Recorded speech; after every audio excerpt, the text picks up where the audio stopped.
I'm not gonna lie to you guys, I already made a recording. I actually did a recording on a different game, but we're gonna go back to Call of Duty because we're just that kind of guy. I actually was recording on Batman Arkham Knight, just recording some like gameplay or whatever, but I honestly couldn't concentrate. I couldn't talk and play at the same time just like I could with this game. Just because of the muscle memory, I guess. So we're just gonna spectate solos. We're just gonna really talk about this update, to be honest. Real quick before we get started though, the new Ballerina update is just plain old simple, copy and paste from like the previous events. I know everyone was expecting John Wick, but I mean, we didn't get it at all. We didn't get a skin for him at all. Although John Wick does suit the vibe for Black Ops, or I guess Call of Duty in general. Everyone was kind of bummed out about that, but it's all good. There's some leakers that are saying that some skins are still yet to be released, so we'll see what happens. Honestly, we're just gonna go in and spectate because I just want to spend more time talking than I will playing, so we'll just do that. Right off the bat, I just want to say that this update was a big letdown. Content-wise, everything is great. The Battle Pass is great.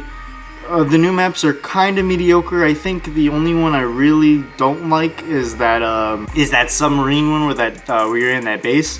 But it's not even that bad. Honestly, it's not that bad. Red Card is still really trash. I would rather play the new maps than Red Card. Obviously, the new Ballerina skin is awesome, as you can see me rocking it right now. The new guns are spectacular. The LC-10 hits like a tank, but unfortunately, the FFAR is just not it.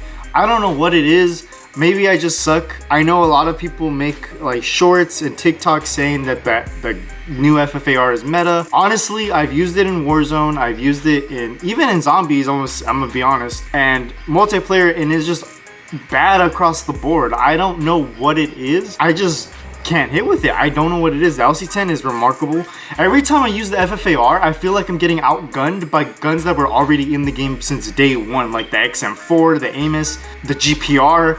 All of them have been outgunning me, and I don't know what it is. I know some of my friends who are at the same level as me and are agreeing with me with the sense of the mobility of the gun itself. And I feel like that shouldn't be a problem for the FFAR, because I feel like the FFAR was, mobility-wise, it was pretty good in the past. I don't understand what the big difference is now. I want to say maybe it's the Omni movement, maybe it's not. I don't know. For me, personally, I feel like it's mostly the hit scans.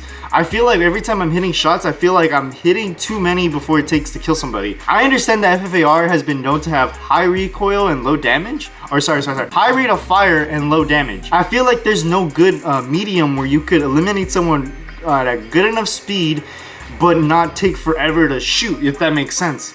I feel like I'm shooting more than I'm eliminating, and I feel like I eliminate longer than it takes to shoot, if that makes sense. Basically what I'm saying is I feel like the high rate of fire is not high enough to like kill anybody. I feel like I'm getting more hit markers than I am getting eliminations, basically. Now personally, I just think they need to like fix the damage range. I feel like maybe if they fix up the damage, it would be a little bit better. Just because you can tell when you're shooting the FFAR, like you could tell that it shoots pretty fast.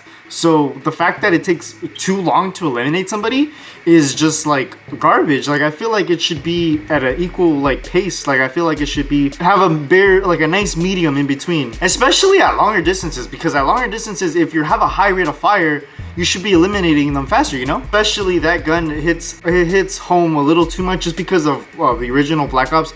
That gun was just so overpowered. Granted, I know it's not the same version because obviously Call of Duty back then and Call of Duty now are not the same thing. But I just feel like Treyarch was responsible for bringing that gun to a lot of people, making people fall in love with that gun especially, or making people fall in love with that gun back then. I feel like they should have owed it to us to like have it kind of overpowered, you know? It's like, obviously when they bring out new updates, they always make the new guns overpowered just to make people want to use the new weapons and possibly sell more for the battle pass. But in this case, it just feels like I just feel like I don't use that weapon good enough, or I feel like maybe people are just getting bot lobbies and they're just not reacting as fast. Granted, a lot of shorts that I watch, or maybe everyone can agree, where everyone watches any shorts where they're showcasing like loadouts and stuff like that, or saying how this is the new meta, or you'll be able to beam, or you'll have no recoil with the setup or whatever. A lot of the times they're using bot lobbies. You can't deny it. A lot of them are. I mean, I've never been one to do that, but I'm not gonna lie, I've gone bot lobbies, and I'm not gonna deny when I say I'm in a bot lobby, but I never go out of my way to get into those bot lobbies is what I'm trying to say. But basically they try to make it seem like this new FFAR is like overpowered,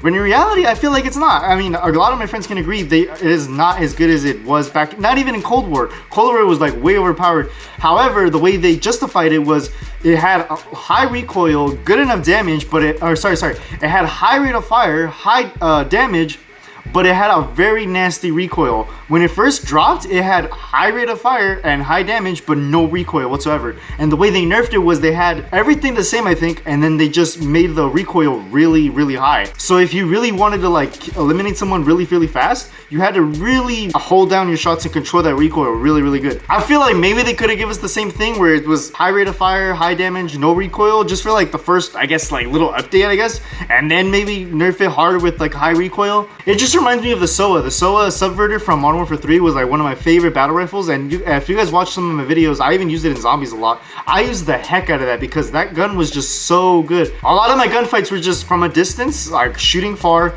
and then even the D tier was the same thing. It was high damage, very minimal recoil, somewhat mediocre rate of fire, and it was just like, it beamed anyone. And then when the whole new, all those nerfs came out, they all like kick, making the gun have so much recoil after that. On top of that, everyone's been crashing, everyone's been having problems with like this new update. Granted, they put out a patch update, but I feel like everyone is still crashing, not as much as it was beforehand, especially in Warzone. Warzone was like unplayable. I remember the first day that season 4 dropped, although I was excited, and I'm still kind of happy with the content we got. There were so many streamers just rage quitting, not because of like the game itself, well obviously the game itself, but not because of the gameplay, I mean, rather than it's because the game just kept on crashing. And obviously Warzone sells for them, and I don't blame them. I mean, Warzone is one of the most biggest headaches I ever have to deal with in Call of Duty, but it's one of the most memorable game modes I have to play with my friends. Now granted, I'm not one to say that, oh, the new gun should be like overpowered or anything like that, because obviously, again, that's how they sell the battle pass to you, or how they sell the new weapons to you. But rather, I always argue that the new weapons should be as good, if not at the same level as already